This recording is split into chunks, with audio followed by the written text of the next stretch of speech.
Quem nunca se perguntou, né? Qual que é a mágica por trás daquelas ferramentas de IA que parecem, sei lá, fazer o impossível? Pois é, hoje a gente vai desvendar essa tecnologia.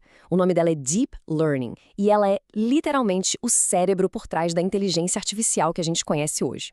Então, para começar, vamos direto ao ponto que mais impressiona todo mundo. Essa coisa que parece mágica mesmo, sabe? A inteligência artificial que está no nosso dia a dia. Olha, quem já brincou com o ChatGPT ou viu aquelas imagens incríveis do Midjourney, com certeza já se fez essa pergunta. Como é que pode um sistema, do nada, criar uma imagem super detalhada, um texto que faz todo sentido, só com comando de texto? De onde é que vem essa criatividade toda? Então, a resposta para isso não tem nada de mágica. É pura ciência. O nome da resposta é redes neurais profundas, ou como todo mundo conhece, Deep Learning. E é exatamente essa tecnologia que a gente vai decifrar agora. Ok, mas para a gente entender o que faz o Deep Learning ser tão especial, primeiro a gente precisa colocar ele no lugar certo, sabe? Tipo, no mapa. Porque ele não surgiu do nada, sozinho. Ele é parte de um campo muito maior. Lá no topo de tudo, a gente tem a inteligência artificial. Pensa nela como um grande guarda-chuva, sabe? É a ideia geral, o campo que estuda como criar máquinas que consigam simular o pensamento humano. Aí, debaixo desse guarda-chuva, tem uma área super importante, o machine learning, ou aprendizado de máquina. E aqui a coisa muda de figura. Ao invés de um programador escrever um monte de regras, a gente faz o contrário. A gente dá um monte de dados para o sistema e ele aprende sozinho a encontrar os padrões. E aí a gente chega aonde queria, o Deep Learning. Ele é um tipo específico e muito, mas muito poderoso de Machine Learning. E a grande sacada dele é que ele usa uma estrutura chamada rede neural artificial, só que com muitas camadas. Por isso o nome Deep, de profundo. Tá, beleza, mas o que são essas redes neurais, afinal? Chegou a hora de abrir o capô e dar uma olhada nesse motor que move toda essa tecnologia. A ideia por trás disso é simplesmente genial e até bem intuitiva. As redes neurais artificiais foram inspiradas no nosso próprio cérebro. É isso mesmo. Elas tentam imitar aquela estrutura com bilhões de neurônios, todos conectados entre si. De forma bem simples, a estrutura de uma rede neural se divide em três partes. Primeiro, a camada de entrada, que é por onde os dados chegam.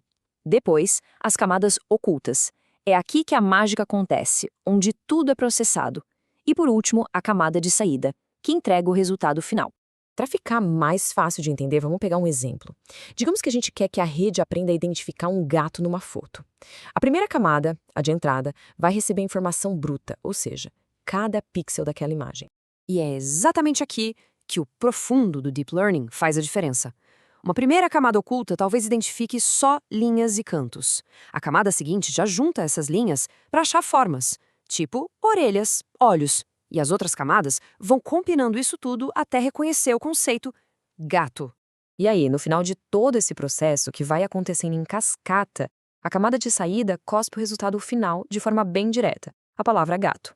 É um processo de abstração que vai aumentando a cada camada. Fantástico, né? Certo. A gente entendeu que a rede processa os dados em camadas, mas a grande questão é: como ela aprende a fazer isso do jeito certo? Como ela sabe que aquele conjunto de formas é um gato e não, sei lá, um cachorro? O segredo para isso tem um nome técnico backpropagation, ou, em bom português, retropropagação. Mas a ideia é simples. É o processo de aprender com os próprios erros. É a técnica que permite que a rede se corrija e vá melhorando a cada tentativa. Funciona como um feedback, o tempo todo. Então, o ciclo de aprendizado é basicamente esse. Primeiro, a rede faz uma previsão. Chuta, por exemplo, cachorro.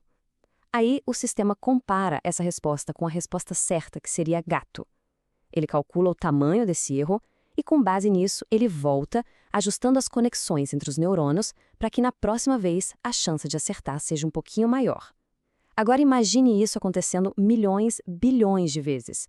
A rede acaba virando uma especialista no assunto. Bom, agora que a gente já entendeu a teoria de como funciona, vamos ver o impacto disso no mundo real. Por que essa tecnologia explodiu justo agora? E, claro, quais são os limites dela? O sucesso do Deep Learning foi o que a gente chama de tempestade perfeita. Pensa bem, de repente a gente teve uma explosão de dados na internet para alimentar esses modelos.